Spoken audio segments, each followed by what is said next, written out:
আপোনালোকে কৈছে যে গৌৰৱ গগৈৰ পত্নী পাকিস্তানৰ ISIৰ লগত সম্পৰ্ক থকা বুলি মুখ্যমন্ত্ৰীয়ে প্ৰচাৰ কৰি আছে। মই কিন্তু একেলগতে দুটা প্ৰচাৰ দেখিছোঁ। দুটা প্ৰচাৰ কিন্তু মই দেখিছোঁ। যেনেকৈ অসমৰ মুখ্যমন্ত্ৰীয়ে কৈছে যে গৌৰৱ গগৈৰ পত্নী এলিজাবেথ নে কি নাম, গৌৰৱ গগৈৰ পত্নী ISIৰ লগত সম্পৰ্ক আছে বুলি যেনেকৈ প্ৰচাৰ কৰিছে, মই আকৌ দেখিছোঁ যে কংগ্ৰেছৰ নেতা কিবা চৌহান, কংগ্ৰেছৰ এতিয়াৰ এজন ইনচাৰ্জ, অসমৰ ইনচাৰ্জ চৌহান নামৰ মানুহজনে কৈছে আকৌ যে অসমৰ মুখ্যমন্ত্ৰীয়ে আৰৱত কি কয় এইটো আপোনাৰ কি বুলি কয়, চৌদি আৰৱ মানে এইটো কি কয় ডাঙৰ চিটিখন এখন কি বুলি কয়, ডুবাই। ডুবাইত বোলে ডাঙৰ ডাঙৰ ফ্লেট কি কয় এইটো আপোনাৰ বিজনেছ, কনষ্ট্ৰাকশ্যন বিজনেছ আৰু হোটেল বিজনেছত অসমৰ মুখ্যমন্ত্ৰীয়ে বোলে ইনভেষ্ট কৰিছে।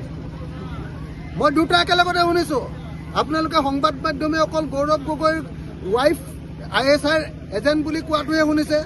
মই একেলগতে দুটা কথা শুনি আছোঁ যে এফালেদি গৌৰৱ গগৈৰ ৱাইফক ISI এজেণ্ট বুলি কোৱা শুনিছোঁ আৰু আনফালেদি আকৌ কংগ্ৰেছৰ পৰা অভিযোগ তোলা শুনিছোঁ যে অসমৰ মুখ্যমন্ত্ৰীজনে বোলে কি কয় এডোখৰ ঠাই কি বুলি কয় ডুবাইত বোলে ডাঙৰ ডাঙৰ এপাৰ্টমেণ্ট বনাইছে, ডাঙৰ ডাঙৰ কি কয় আপোনাৰ হাউচিং বিজনেছত বোলে টকা খটুৱাইছে আৰু হোটেল বিজনেছত বোলে টকা খটুৱাইছে, এই বুলি মই শুনিছোঁ দেই।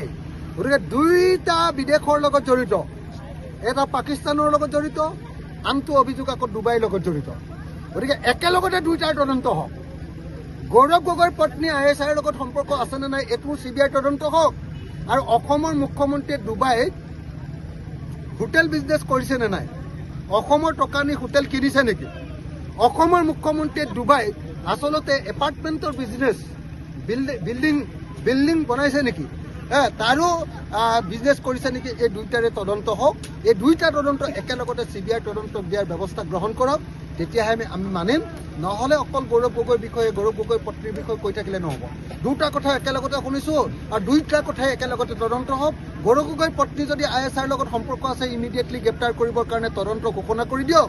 আৰু হিমন্ত বিশ্ব শৰ্মাই যদি সঁচাকৈ ডুবাইত গৈ যদি বিল্ডিং কিনিছে, ডাঙৰ এপাৰ্টমেণ্ট বনাইছে, ডাঙৰ ইনভেষ্টমেণ্ট কৰিছে, যদি হোটেল কিনিছে, তেতিয়াহ'লে তাৰ ওপৰতো CBI তদন্ত হওক আৰু হিমন্ত বিশ্ব শৰ্মাকো গ্ৰেপ্তাৰ কৰা হওক। এই দুইটা তদন্ত একেলগে কৰিবৰ কাৰণে মই